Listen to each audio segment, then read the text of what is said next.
I am starting to realize that I did deserve a emotionally available father, a father that loved me unconditionally, a father that met my needs and wants as a child, a father that taught me how a man should treat a woman, a father that taught me to uphold my boundaries and sustain them, a father that protected me, showed up for me every day, my role model, my hero.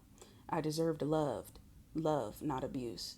A father that lifted me up, a father that fed me positive affirmations in my everyday life. A father who picked me up when I fell down, who told me everything will be okay. I'm always here for you. I deserved a father that showed up no matter what.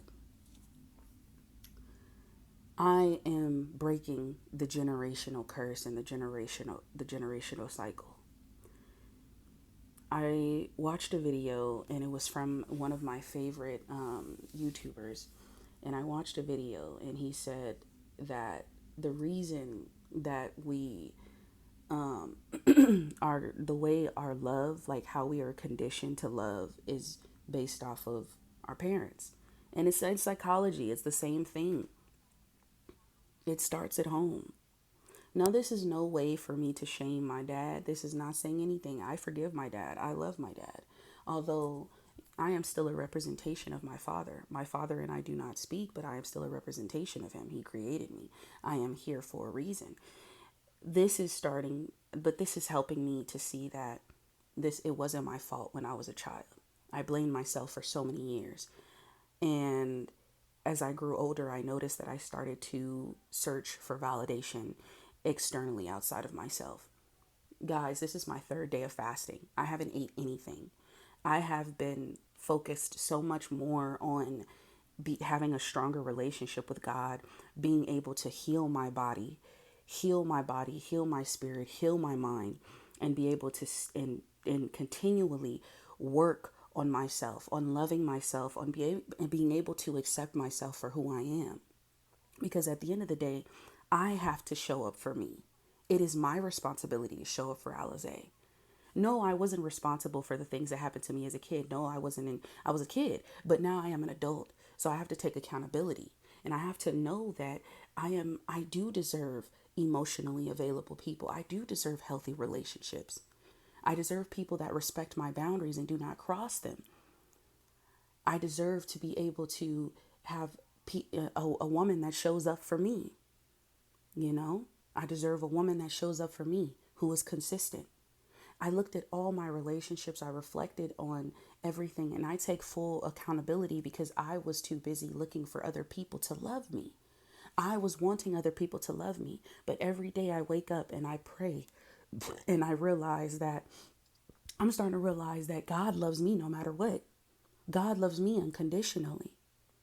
So, what are ways that I can love myself? By focusing on journaling more. Journaling really does help me. Not just only affirmations. I don't utilize affirmations to manifest things. I utilize affirmations because it's helping me to reprogram my subconscious beliefs about myself. I remind myself, even through the toughest times, that you can still get through it no matter what. And that's something that we must continue to do. We think that we'll find our first love, but I remember seeing a video that our first love is ourselves. You are your first love because you've been there with yourself through thick and through thin. Ain't nobody gonna match that sort of energy. Ain't nobody gonna match that type of energy but you. So you deserve to be loved. And I hope anyone else who is out there who has ever been through physical abuse, if you've even been through sexual abuse, things that you have went through in your adolescence as a child growing up, baby, it was not your fault. Whatever you went through was not your fault as a child. It was not your fault. We are breaking the generational curses today.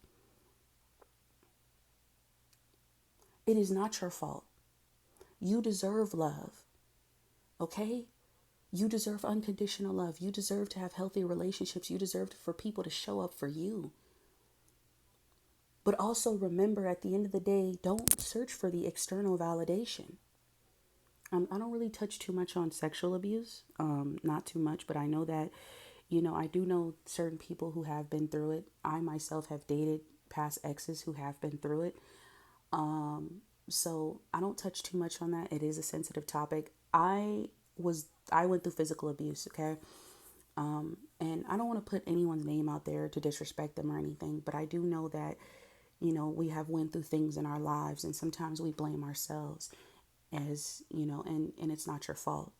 You know what I'm saying? Don't blame yourself because of what you went through and what you were going through as you were growing up, okay? It's not your fault.